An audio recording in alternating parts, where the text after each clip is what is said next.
Time now for your weather on the 4s. Time is 6:44. Let's check your weather on the 4s with meteorologist Thomas Geboy. You know, Thomas, it feels like every day we're talking about a new snowstorm. Well, and that's good. We'll take as much snow as we can get. And Bryan Head is getting close to 3 feet of snow.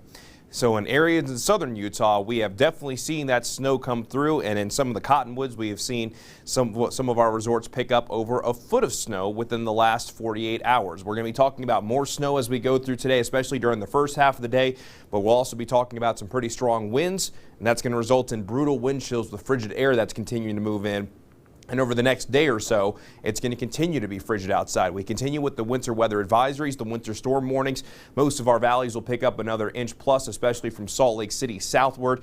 And for our mountains, we could see an additional half a foot of snow in areas, especially for our southern mountains, which should easily put Bryan Head over 3 feet of snow by the time all is said and done as this system works its way through. We'll start off in the northern half of our area, where we are finding scattered snow showers, mainly from Utah County northward, and it looks like the bulk of the snow is actually west of I-15, but around Cache Valley we're seeing some snow.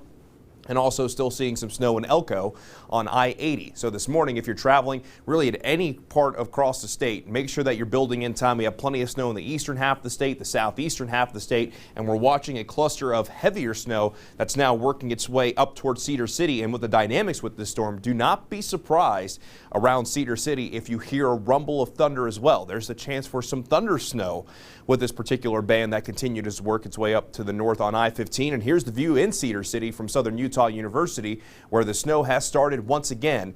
So if you're traveling around Cedar City right now, you need to be building in a lot of time there. This is the view from Deer Valley, seeing a little bit of light snow, 4 inches of snow in the last 24 hours, but we've seen more than that over the last 48 hours. So we're getting snow up at our resort still. And Hiram Reservoir, about 5 minutes ago, it was snowing on this camera view. Doesn't look like it is for the time being, but you can see the ice there on the reservoir, and there is a little bit of spotty snow around Cache Valley. And speaking of Cache Valley, to continue with the high wind warning, also with parts of the Wasatch Front from Ogden down to Farmington, wind advisories for those areas shaded in the light brown, where we could see wind gusts upwards of 50 miles per hour. This goes until 7 o'clock this morning, so this is getting ready to expire.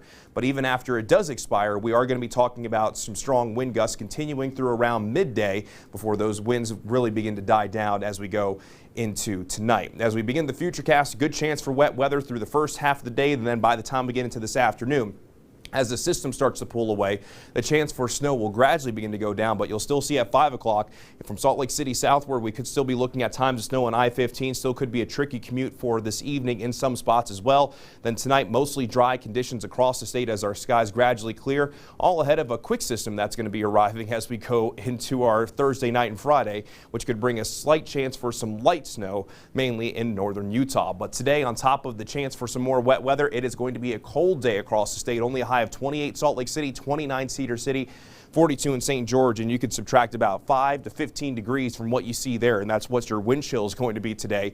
In St. George, we've seen a few flurries, and we're going to keep the chance for wet weather mainly during the first half of the day, drier for Thursday and Friday as we stay chilly. Then along the Wasatch Front, scattered snow showers, a high of only 28, 15 tonight. A return chance for some light snow on Friday before we warm up with dry skies by this upcoming weekend. Now, as we check our traffic, we are seeing more accidents, especially along the I-15 corridor, a very big slowdown